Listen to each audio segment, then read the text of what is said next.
Hello, today we're going to answer some questions that I got from the YouTube channel. I just want to make one thing clear. You can disagree with me all you want, I'll post your comments, but if you're going to insult, then of course I'm going to hide you from the channel.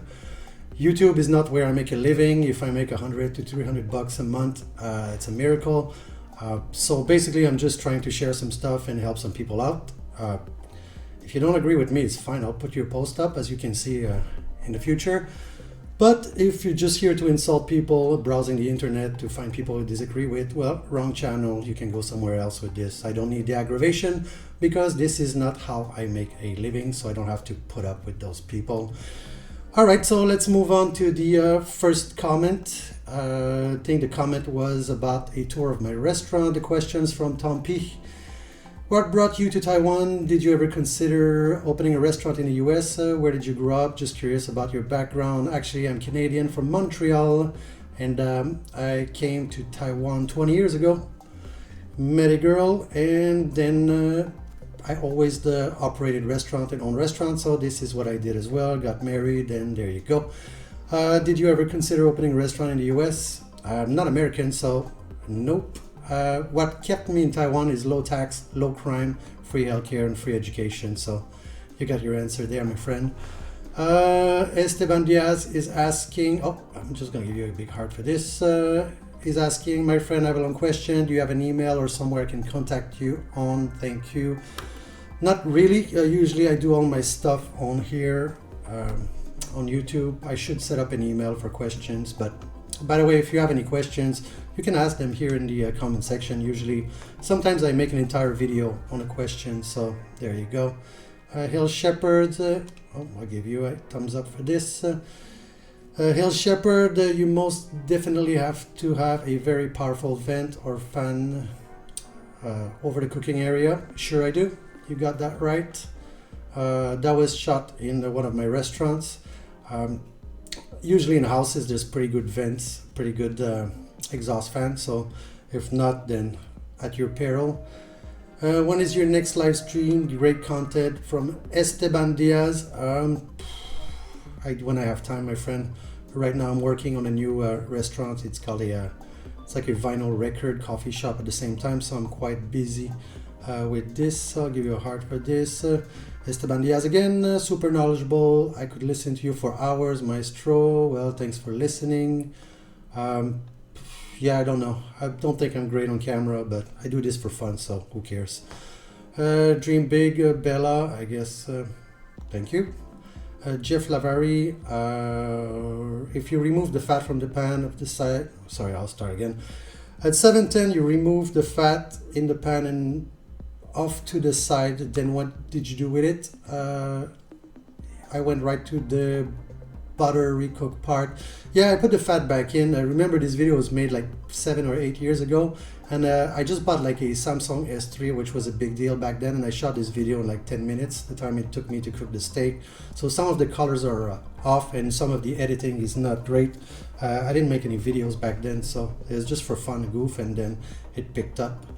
I'll give you a heart for this. Matt started cooking my steak this way for my wife, and now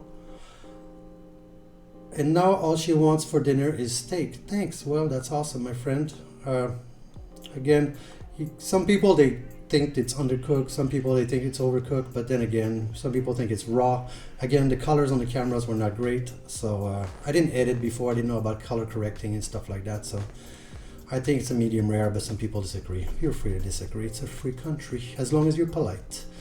Thistle Dew Outdoors looks good, and I'm sure it tasted good. I typically season the entire steak on all sides, including the fat, and then I sear the fat first and render it down before slapping it in the pan. 1.5 minutes per side without touching it, and then drop in a bunch of butter, English, not my first language, garlic and sage, and then baste it. Baste it is butterized for me, I guess. Flip it a couple of times without any heat and let it rest 5 minutes. Minimum on a warm cutting board that sits on top of the pan. I just use, yeah, sure, man. Whatever works for you. Some people are so anal about how they cook their steak. You'll see some people that just go like, oh, if it's not on a grill, it's not a real steak. I just go like, you know what. get out of your house a little bit, travel the world.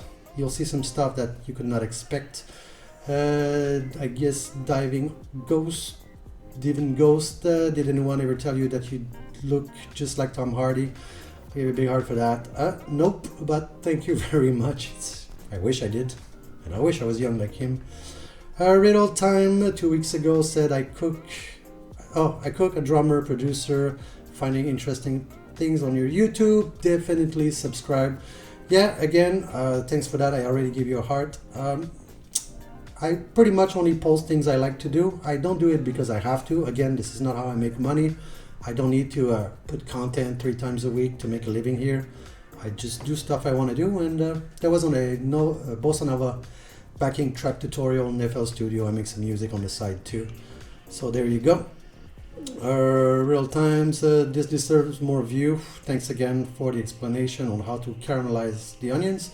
Thanks a lot. I think it was my video where I use explicit language. I hope it helped. I'm glad it helped. I'll give you a big heart for this. That's a very good explanation. We're talking about the ribeye steak. Hopefully I can give this a try in the future. Please do. There are other ways to cook steaks too. That one, I made this video because in Asia, people don't have ovens. So it has to be done in a frying pan or not done. So that's why I made that video. My customers asked me. Peter Putnam, oh my God, I can't take it. I have to eat that steak. But you can't have that one because it'd be 8 years old, but you can make it yourself. I'm pretty sure, it's pretty easy to do. Chops 362. I've pan fried steaks even with an exhaust smoke and the splatters everywhere. Not worth the cleanup hassle. Sure, I'll give you a big thumbs up for this. It's up to you what you can live with or you can't live with.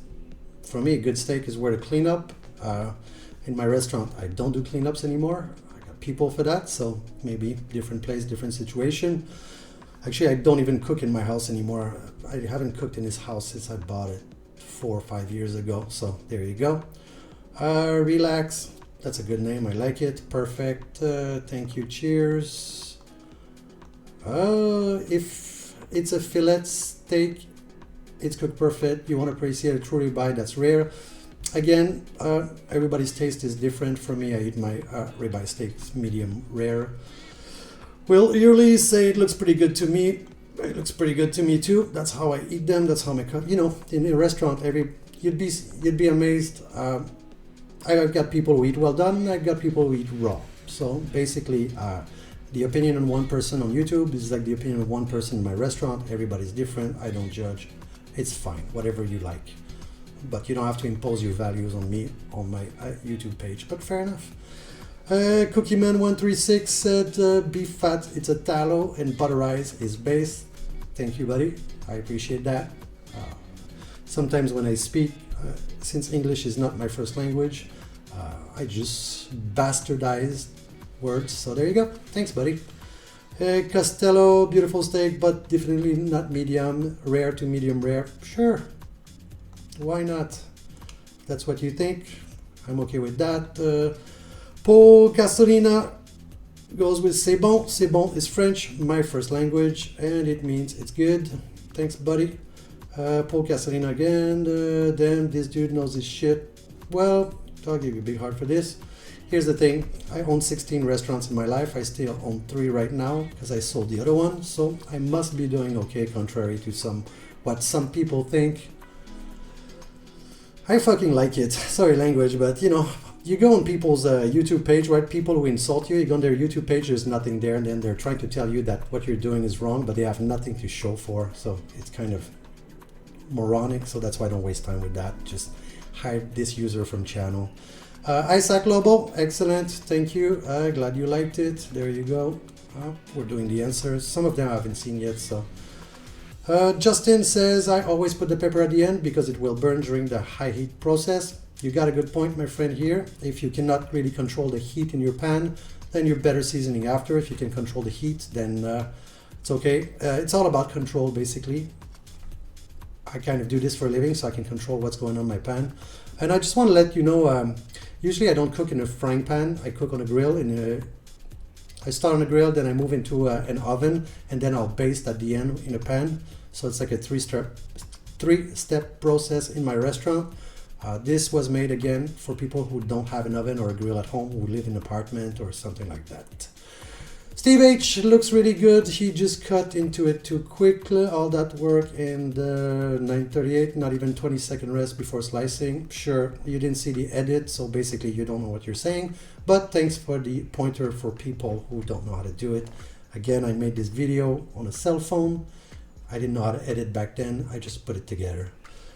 Samuel Garod, why put the trim fat in a different pan? I just let it rest on the side. I didn't put it in a different pan, and then I added it back at the end. You can also deep fry the tallow, the trim fat. You can deep fry it too. In Asia here, they like their fat crunchy, so there you go. Big heart for watching my video. Thank you. Craig Murphy, I'm sure I heard that a ribeye should be cooked medium to medium well, as it has enough fat, which allows extra time to render and caramelize. Valid point. If you like a medium well to well done. Personally, I don't eat the fat of ribeye. So lots of people, they don't eat the fat of a ribeye as well. In most restaurants, they trim it off. If you go to like higher end restaurant, they'll trim off the fat and they won't serve it to you. They'll charge you for it. And A-frame wedges says medium rare are the best. Again, it's all in taste. Exactly what I was saying. What is good for one is not good for the other one. It's the same with pasta. When I make pasta, right? My family originally from Italy.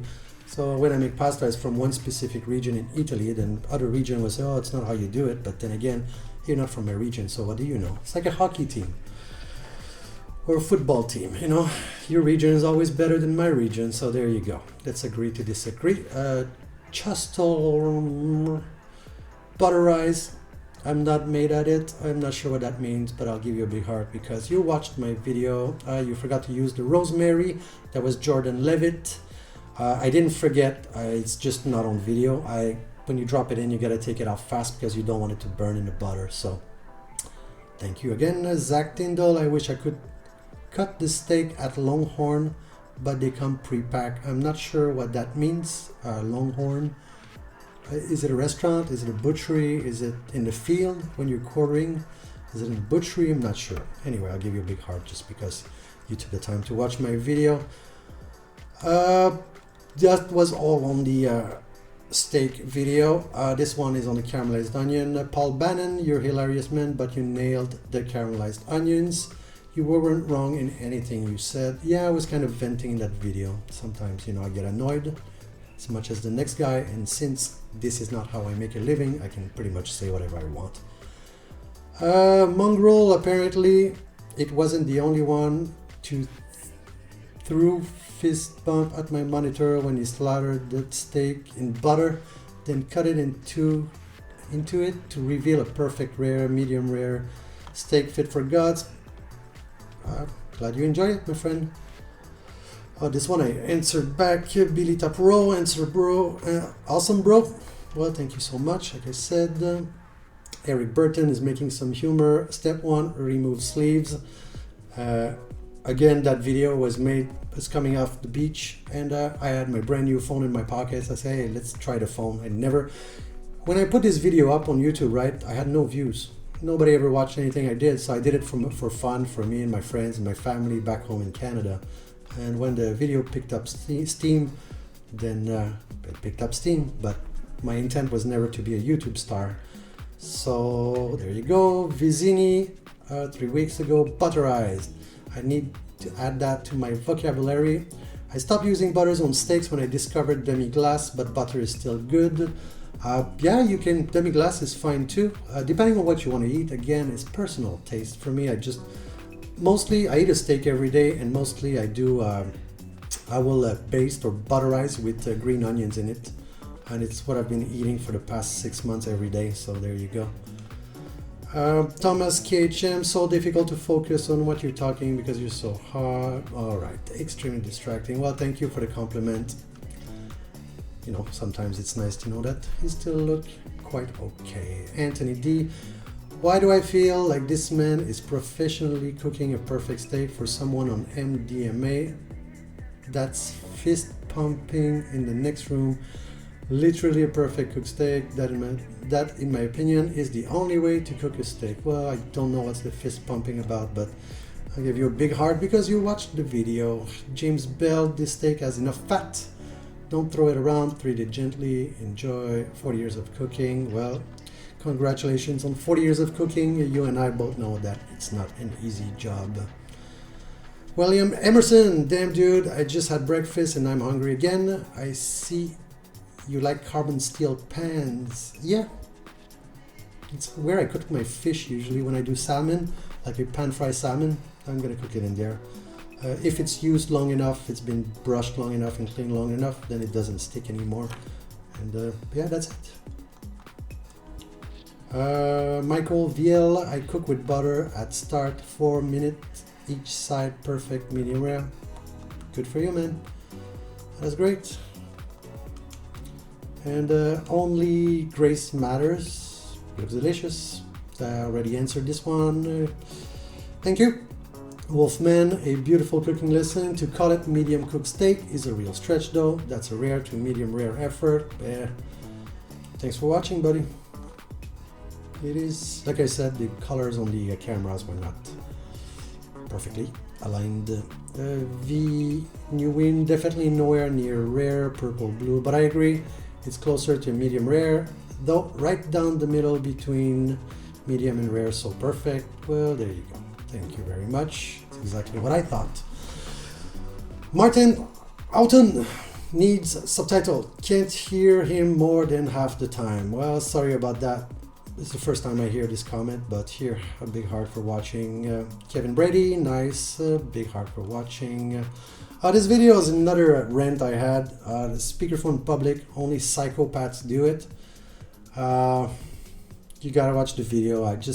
People come to my restaurant, right, and they use their speakerphone in public in the restaurant, and then I have to tell them you can't use your speakerphone in the restaurant, and then they give me fucking attitude, but in reality, you're the one who's disturbing everyone. Nobody wants to hear your bullshit. I think speakerphone should not work outside of your car. There should be like a microchip in there that says outside your car, not working. And what's wrong with having earphones? Everybody has earphone, wireless. Some people, they have like $4,000, $5,000, $6,000, sorry, that's NTs. $200-$300 earphone, they don't use them. They use it only for music. Alright, so anyway, Kathy says, oh wow, thanks for this. I was beginning to think I was the only person in the world who feels this way. The thing I cannot understand is people who answer their phone call on speaker, no matter how many people are in the room listening to a conversation, I assume would be private between me and the person I called. What's up with that? Like I said, you have animals everywhere. JMM, steaks should be cooked over firewood. Why not? Steaks should be cooked everywhere. Rocks, fat cocks. You got me. I said it out loud. That steak looks amazing. Thanks, buddy. Timothy T. Thomas. LOL. Oh yeah, that's a video I do. Sometimes I make whiskey reviews because in my restaurants I have over 300 bottles of scotch, single malt. So sometimes I make a review on things I like and things I don't like. And a good chef just saved me a bunch of money. Yeah, that Glen Rottis Maker's Cut, I think it's like $200 depending on your state. It's not worth $200. $40, I wouldn't even buy it. It's a sherry bomb. It's crazy. Ian Eckert, I got my steaks from Donald Russell, the online butcher in Scotland a few years ago. Okay. If it's good enough for Nigella Lawson, I think she's a TV cook, celebrity chef. It's good enough for me, boys, and germs. Well, good for you. You found something you like. I'm happy for you. Uriel Polak, butterize, you got it. That's exactly it. H43N, place in London. It's on a video I made about pizza. In my pizzas, usually I put pepperonis under the cheese because I like the way the pepperoni fat melts and the flavor gets stuck between the crust and the cheese. Instead of having it on top and then the pepperoni dries up. I'm not a big fan of that, but again, in my restaurant, I also put the pepperoni on top because people want pictures and, you know, the life is about show more than taste these days, I guess. So, a place in London did this and I've been looking for it in the US ever since. Yeah, it used to be like this, like I'm close to 50, and when I was young, pepperoni was mixed in the cheese, under the cheese was just everywhere, but not anymore. Simon Bale, I don't know what language. I think this is German, so I give you hearts for watching because I don't know what you're saying. Thomas L, okay method, but rare ribeyes are the best. Grilling steaks are still so much better. Again, you see the other guy was saying a medium well is the best for ribeye. This one likes a rare.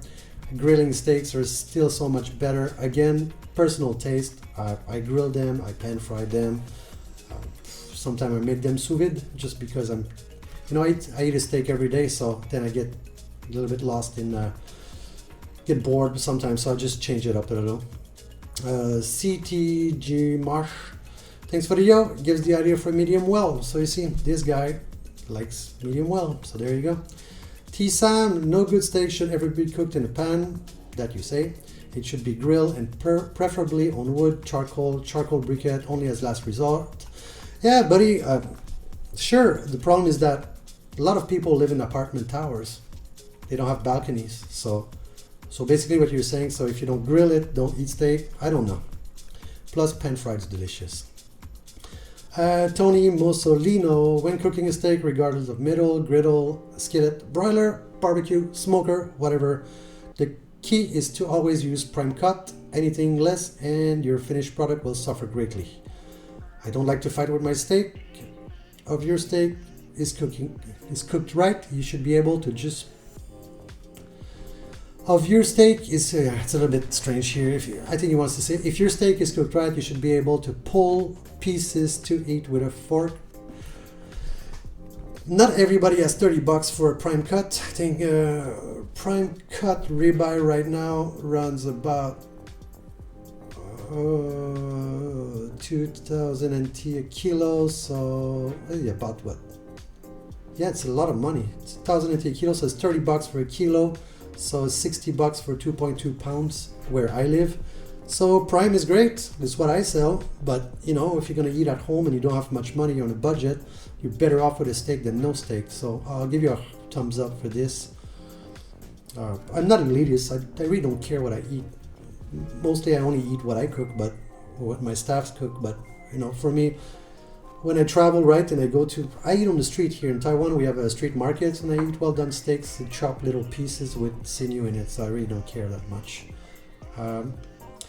SHS says thank you for your advice. Well, thank you very much. Ambrose Joseph, ribeye video was great. Thank you very much. I think we're back into the last time I made my restaurant owner answers. Keith Peterson, wow, I never thought to use the steak fat to fry the steak. I use butter technique. Great review. Thanks, buddy. Curry Pathway says, I skip the steak. I just eat the butter. Yeah, it's a good one, man. Actually, butter is that good. John Allright says, works just as well without cutting it off the steak. Yeah, sure, it does. Because I usually crisp the tallow, so if I'm gonna crisp it, I'm gonna deep fry it, so it's hard to put the steak. I'm not Scottish, I can't put the entire steak in a deep fryer. SHS again, I love your cooking videos. As a small restaurant owner and cook who hasn't learned cooking professionally, I learned so much from you. Thank you so much. Well, thank you, SHS. If you have any more questions, if you're planning to go on your own, open your place, let me know. I'll make a video for you on the steps needed to open your own place. SHS again, looks so yummy. Look, Thomas, I've been trying to find a place that does it like this again. That's a pepperoni and cheese, so I see two people who agree with this. Dan Lassell, very good technique. The water and the butter is class. However, I really do prefer my steak cooked over coals. But hey, bro, class video. Steaks looks absolutely awesome. Loved it. There you go, buddy. Any way you want to cook a steak, if you like it, here's the most important thing, right? You've got the fascist steak people. I'll tell you something funny. Probably half of you are not here anymore because I'm boring. Some people are browsing the internet in the middle of the night, right? Because I can see what time it's been posted. And all they do is complain about how I cook steaks. And they go to other channels and they complain about how people cook steaks. But here's the thing, right? If they know how to cook steaks, what are they doing on channels that teaches how to cook a steak besides insulting people? So basically their entire miserable life is insulting people on the internet. They have nothing, they're nobodies. I don't write bad comments on people's YouTube channel, it's just stupid and juvenile. Anyway, I think we went around here. that's gonna be that for today. So again, if you have any questions or anything, just leave in the comment section. I'll do my best to answer. And if I don't know, I'll tell you I don't know. So catch you later. Bye bye.